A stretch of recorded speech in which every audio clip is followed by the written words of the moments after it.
Welcome back to Beretta Ballistics. Today I'm going to briefly cover the history of Italian military handguns, review and test them with a new first-person view perspective.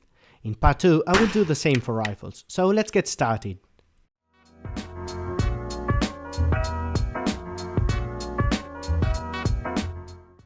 This is the first gun I want to show you. Its name is Glisenti Model 1910. It is a semi-automatic pistol working on a short recoil operation, meaning that the bolt is locked relative to the barrel and recoils fixed to it for the short distance needed for the bullet to exit the barrel and the residual pressure to drop.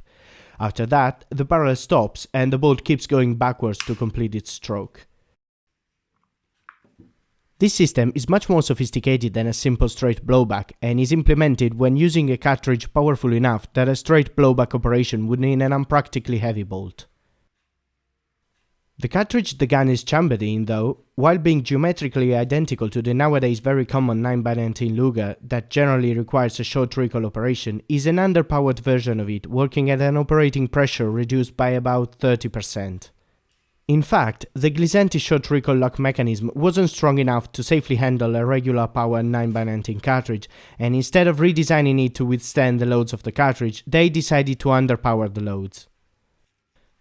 The underpowered cartridge, though, could have at that point easily been managed by a much simpler, cheaper and more reliable straight blowback operation, which made the whole Glisenti design kind of pointless under a strictly technical perspective, and it doesn't surprise that just 5 years after its introduction, Beretta came up with its Model 1915, designed for the same cartridge, but working with a straight blowback operation.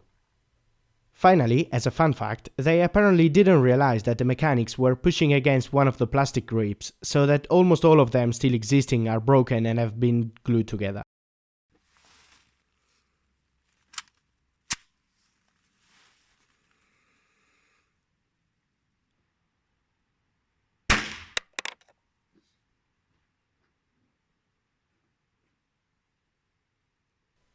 As I said, after just 5 years from its adoption, the Italian army switched back to a simple straight blowback design with the Beretta Models 1915 and 1923, which I will cover in a following video, before settling on the massively produced Model 34, which you can see here. This was a simple straight blowback compact handgun chambered in 380 auto, which they had at that point realized wasn't that far from having the same effectiveness as the underpowered 9mm Glisenti. Even though simple and rough in construction, the gun was actually quite an adequate, reliable and dependable side firearm, even more so considering that it was issued to one of the poorest militaries of the conflict.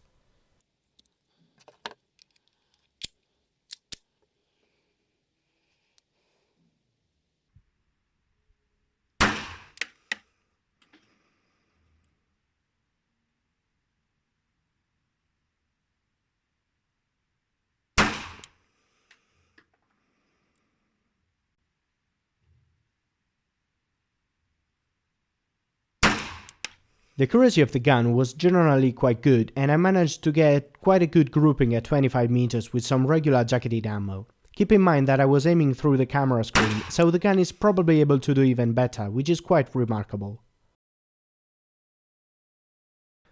The reliability and low cost of the gun standed over the drawbacks of the not so powerful cartridge and old-fashioned ergonomics and operation, and for that reason that model remained in service in the Italian military and police enforcement well into the 1980s, when it was finally replaced with the Beretta M92. Speaking of which, I want to show you an often forgotten ancestor, the Beretta Model 51. You can immediately see that it has a quite similar appearance, uses the same 9x19 cartridge, and the inner mechanics are practically the same, both functioning with a short recoil operation with the tilting block system we're all used to. The first difference that appears obvious is the different size of the gun. The 51 is much thinner than the 92, using a single stack magazine.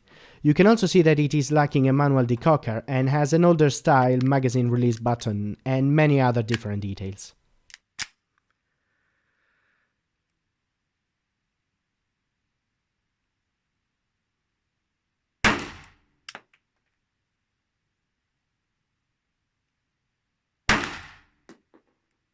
Shooting the gun actually feels comfortable, mainly because of the thin handle due to the single stack configuration.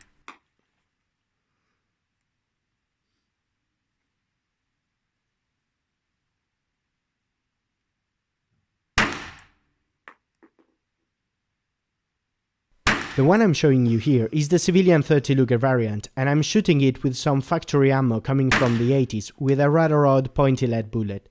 The accuracy of the gun was actually quite outstanding, and the age of the ammo didn't affect it apparently. This gun represented a huge leap forward from the old Model 34, and it started being introduced in some military and law enforcement agencies in Italy during the 60s and 70s, but not many were produced, and by the end of the 70s there were still much more 34s than 51s in service. At that point, the new Model 92 started being widely adopted, and by the early 90s it had completely replaced all the previous models both in the army and police enforcement.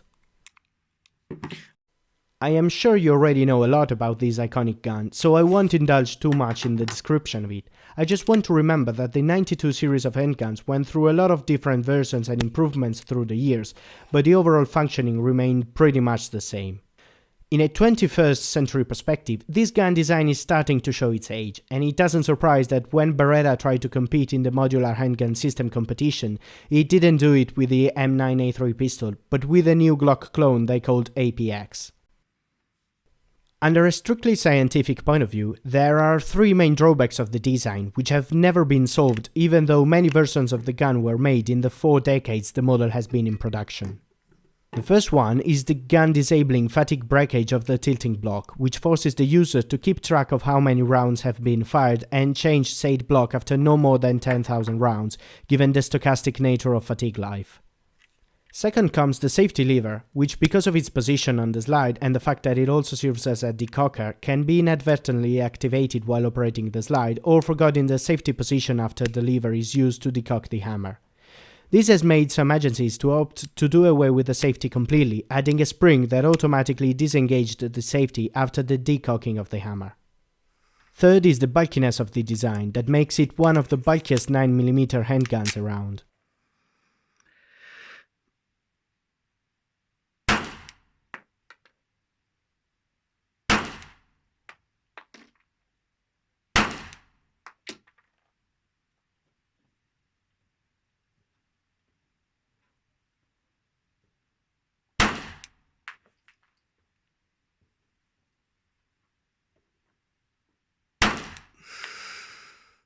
Anyway, this is all I wanted to tell you today, even though I left out some less widespread guns that, if you are interested, I can cover in a following video.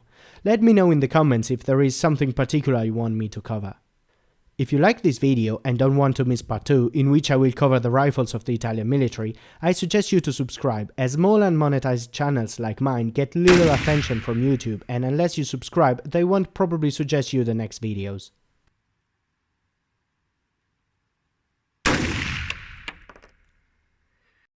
Finally, here comes today's riddle. The tilting block short recoil system used by Beretta is not their own design. Do you know who they copied it from? Let me know in the comments. See you soon with part 2. Bye.